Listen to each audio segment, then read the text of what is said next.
오늘도 주님의 사랑과 은혜가 저와 사랑하는 성도 여러분들에게 흘러 넘치기를 예수님의 이름으로 축복합니다. 그러면은 죄인을 부르시다라는 말씀의 제목으로 함께 하나님의 말씀을 호흡하고자 합니다. 우리는 어제요 예수 그리스도께서 중풍병자를 고친 사건을 보았습니다. 근데 특이한 점은 뭐였냐면 예수님께서 중풍병자의 병에 관심이 있는 것이 아니라 거기보다 죄에 관심이 더 있었다라는 것을 배웠어요. 이것을 통해 알 수 있는 것은 예수님은 하나님만이 알 수 있는 죄의 문제를 해결할 수 있는 분, 곧 성자 하나님이다라는 것을 우리는 배웠습니다. 오늘도 우리는요, 죄의 연장선에 있는 죄인에 관하여 예수 그리스도와 함께 만나는 그 모습을 통해서 부르고 있고 누구와 함께 교제하고 있는지 그 부분들을 함께 나누어 보고자 합니다. 성도 여러분들은 여러분들에게 죄인입니다라고 선포하는 말을 들으면 어떠한 기분이 드십니까? 저는 이 말을 들으면 저절로 고개가 숙여지고 죄인이라는 이 말에 저를 긍휼히 여겨달라고 하나님께 고백하게 되는 것 같습니다. 또한 주 안에서 감사함으로 나아가는 것 같습니다. 성도 여러분들은 혹시 어떠하신지 모르겠어요. 그럼 이 당시에 지도자들이나 학식이 있는 사람들에게 당신들은 죄인입니다라고 말을 하면 어떻게 여겼을까요? 이 당시에 지도자 바리새인들은 이 말을 싫어했다라는 뜻입니다. 왜냐하면 그들은요 자신들이 하나님의 말씀을 지키고 있는 의인이며 율법의 의로 흠이 없다라고 믿고 있었던 존재들입니다. 그렇다면 정말로 의인은 누구일까요? 로마서에 보면 의인은 없나니 하나도 없다고 되어 있고 우리는 모두 다 죄인이라는 것을 알 수 있습니다. 이러한 관점에서 보면 세상에는 정말로 의인이 하나도 없구나라는 것을 우리는 쉽게 알죠. 그러면 바리새인들은 뭐라고 믿고 있었다고요? 그럼에도 불구하고 나는 의인이다, 죄인이 아니다라고 생각하고 있었어요. 그러면 정의를 내려보면 그 의인이라는 정의는 어떻게 될까요? 오늘 본문을 통해서 보면 죄인이라는 우리가 있는데 예수 그리스도 덕분에 우리가 예수 그리스도를 믿고 그분의 부름에 그와 함께 동행하면서 나아갈 수 있는 존재들이 믿음의 존재, 믿음이 있는 존재, 죄인이지만 주님 덕분에 의인인 존재가 될 수 있다라는 거죠. 그다음에 어떠한 문제점이 이 당시에 있었다고요? 그 당시에 자신들이 의인이라고 여기는 이 사람들 예수 그리스도를요 영접하지 않습니다. 그분을 믿지도 않습니다. 자신들이 죄인이라고 여기지도 않습니다. 근데 그와 반대로 자신을 죄인이라고 여기는 존재들이 있었습니다. 오늘 본문을 보면 한 명의 죄인이 먼저 등장을 하는데요. 이는 마치 병든 사람에게 의인이 필요한 것처럼 죄로부터 고침을 받아야 하는 존재인 죄인이 등장합니다. 그 사람은 바로 마태라는 사람인데요. 이 사람의 직업은 세리입니다. 이 마태가 바로 마태복음을 쓴 장본인인데요. 자, 이때 당시 세리들 어떠한 존재였는지 우리는 많이 들어서 알고 있습니다. 유대인들의 인식에 그들은요, 동족의 피를 빨아먹는 존재로 인식되던 시기입니다. 왜 그러냐면 유대인들이 로마라는 제국의 식민지 생활을 하고 있었고요. 세리들이 자신의 동족인 유대인들에게 세금을 징수할 때에 로마에 바쳐야 되는데 그 금액을 더욱더 과세를 더욱더 해가지고 자신들의 배를 채우는 모습들로 인식이 아주 좋지 못하게 여겨지던 시대입니다. 오늘날로 치면 일본의 식민지 시절을 우리가 했었는데 그때 당시에 친일파 사람들 있죠. 그 사람들이 우리 동족의 배를 빨아먹는 모습을 본다면 정말 이 사람 싫다라는 것을 아주 쉽게 할 수 있을 것 같아요. 자, 그러면 질문입니다. 성도 여러분들은요, 우리나라 지금 식민지, 일본의 식민지 생활을 살고 있다라고 가정을 하고요. 그 당시에 우리나라를 팔아먹은 친일파 사람들과 함께 밥을 먹을 수 있으십니까? 우리나라 사람들이 모두 다 손가락질하고 저 사람 매국노야라고 하는 그 사람과 함께 성도 여러분들 함께 밥을 먹을 수 있는지, 공개적으로 밥을 먹을 수 있는지 묻는 것입니다. 힘들겠죠?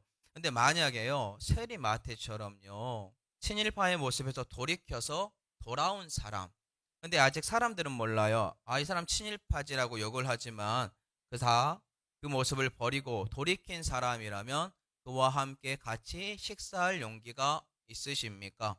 주님은 오늘 그렇게 행동을 하셨습니다. 예수님은 사람들에게 욕을 먹는 이 세리 마태에게 먼저 다가갔습니다.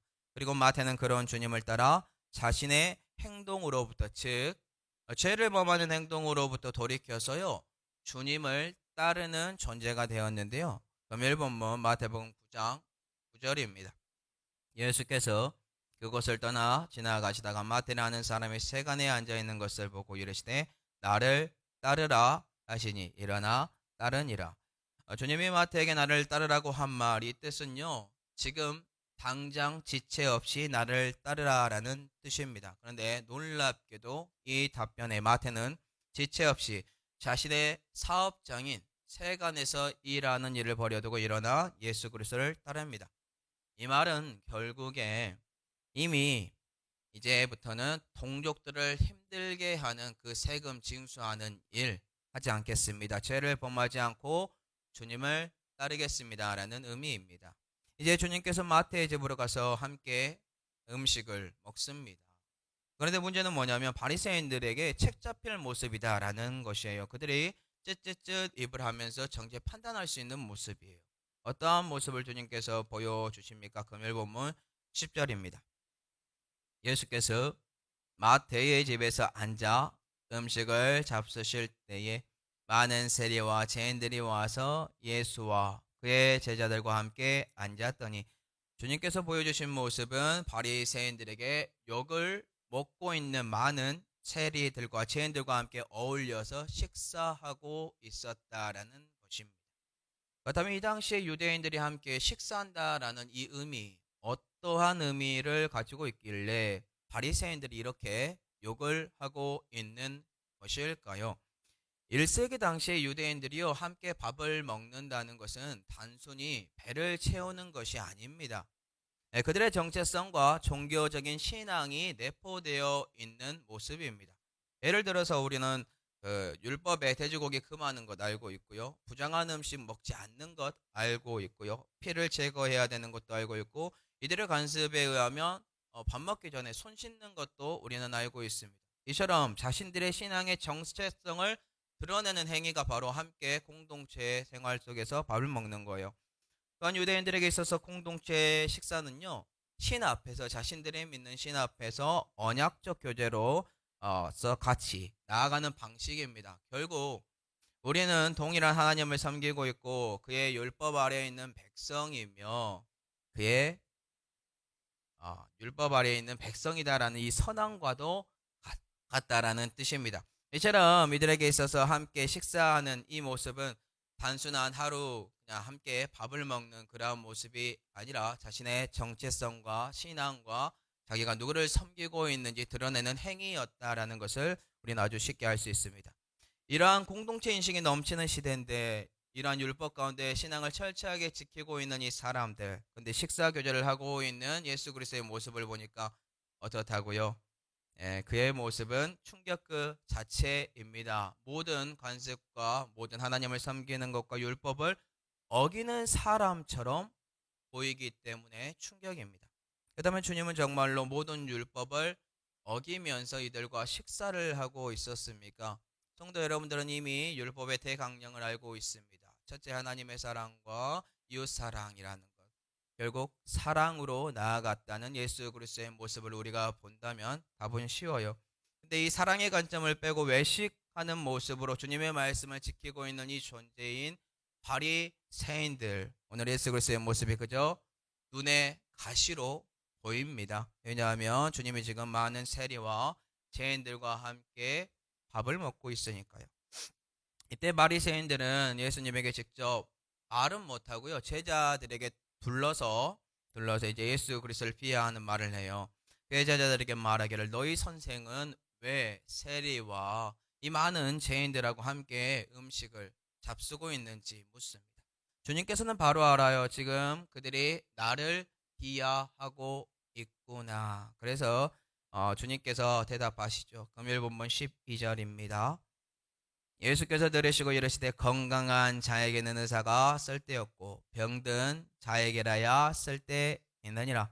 주님 또한 돌려서 바리새인들에게 답을 주십니다. 여기서 말하는 건강한 자가 누굽니까? 바리새인들입니다. 그럼 의사는 누구인가요? 바로 예수 그리스도입니다. 병든 자는 누구죠? 바로 주님과 함께 식사 교제를 하는 많은 세리들과 죄인들입니다. 즉 여기서 말하는 건강한 자는 완악한 자들을 말하고 있으며 병든 자들은 주님이 필요한 자들인 이 바리새인들을 꼬집어서 이 완악함을 꼬집어서 말하고 있다라는 것입니다. 그러면서 주님께서 중요한 말씀 하시는데요. 금요일 본문 13절 상반절입니다. 너희는 가서 내가 긍휼을 원하고 제사를 원하지 아니하노라 하신 뜻이 무엇인지 배우라. 주님은 바리새인들에게 이러한 자세를 배우라고 단호하게 말씀합니다. 그들에게 배우라고 한 행동 뭐죠? 그것은 바로 주님은 긍휼을 원하지 제사를 원하지 않는다라고 합니다. 이 뜻이 무엇입니까? 제사를 아예 드리지 않아도 된다라는 의미인가요? 아니겠죠. 구약에 수많은 제사들이 있습니다. 주님 또한 어린 양 대심으로 제사의 영전선의 모습을 십자가에서 보여주셨습니다. 그렇다면 이게 무슨 뜻입니까? 주님은 긍휼이 제외된 제사를 원하지 않는다라는 겁니다. 더욱 쉽게 설명을 드리면 긍휼이 제사를 앞서야 한다라는 것입니다. 이는 결국 소외된 자들에게 베푸는 자비와 사랑이 제외된 제사는 무의미하며 외식적인 제사다라는 뜻입니다. 이는 결국 하나님의 사랑과 자비를 주위 사람들에게 실천해야 한다는 것을 우리에게 알려주고 있고 죄인들을 우리가 받아주어야 한다는 것을 아주 쉽게 가르쳐 줍니다. 그래서 주님께서 중요한 말씀하죠. 오늘 우리가 이러한 존재가 되어야 하는데요. 마태복음 9장 13절 하반절입니다. 나는 의인을 부르러 온 것이 아니요 죄인을 부르러 왔노라 하시니라. 주님은 긍휼이 없는 의인이 아니라 긍휼이 필요하며 그 긍휼을 배워 많은 이들에게 베풀 수 있는 죄인들을 부르러 왔습니다. 현재 마태복음 9장 13절에 표현하고 있는 의인, 반어적인 표현으로 자신들이 의인이라고 믿는 바리새인들을 가리킵니다. 즉 이들의 모든 것들을 보면 이들은 의인도 아니죠. 그런데 주의 사람들에게 긍휼의 모습을 보이지도 못하면서 우리에게 의인이라고 나타내고 있어요. 근데 그와 반대로 죄인은요, 세리와 그리고 마태, 주님과 함께 식사교제하고 있는 이 죄인들을 말하고 있습니다. 주님은 이러한 사람들에게 긍휼이 필요하다. 나는 이러한 죄인들을 부르러 왔다라고 합니다. 그럼 마지막으로 여기서 부르러 왔다라는 이 부르다라는 뜻, 어떤 의미를 내포하고 있을까요? 여기서 말하고 있는 부르러 왔다라는 뜻은요, 헬라어로 칼레사이라는 뜻입니다. 이는 초대하다라는 뜻이에요. 어디로 초대하면 천국입니다. 천국 잔치로 초대합니다. 이는 결국 예수 그리스도께서 죄인들에게 은혜와 긍휼을 베품으로 말미암아 천국 잔치에 이들을 초대한다라는 의미입니다. 결국 주님께서 죄인을 불러오셔서 이 식사하는 장면을 우리에게 보여주고 있는 것은 결국 마지막에 우리 죄인된 예수 그리스도를 영접한 그리고 돌이킨 이 사람들이 천국 잔치의 모형을 보여주고 있다라는 뜻입니다. 오늘 사랑하는 성도 여러분들, 혹시 바리새인들처럼 남을 정죄하고 판단하면서 긍휼이 없는 의인의 자리에 서서 지옥 잔치에 참여하고 있으십니까? 아니면 긍휼이 필요한 죄인들로서 예수님의 부르심에 마태처럼 즉각적으로 응답하고 그리고 돌이켜서 천국 잔치에 참여한 부르심을 받은 존재이신가요? 만약에 나의 마음에 바리새인들 같은 이 긍휼이 없는 모습의 제사를 드리고 정죄하고 있다면 그 모습에서 돌이키시고요. 네, 그리고 긍휼이 필요한 죄인들의 자리로 이동하시길 바랍니다. 또한 나는 오늘 병든 자입니다. 죄인입니다. 라고 고백하면서 그리고 의사 되시는 예수 그리스도가 필요하다고 고백하시기 바랍니다. 그러므로 이 땅에서 뿐만 아니라 영원한 천국 잔치의 이 부름, 이 죄인들을 부르고 있는 예수 그리스도의 부름에 응답하는 저와 사랑하는 성도 여러분들 되기를 예수 그리스도의 이름으로 축복합니다.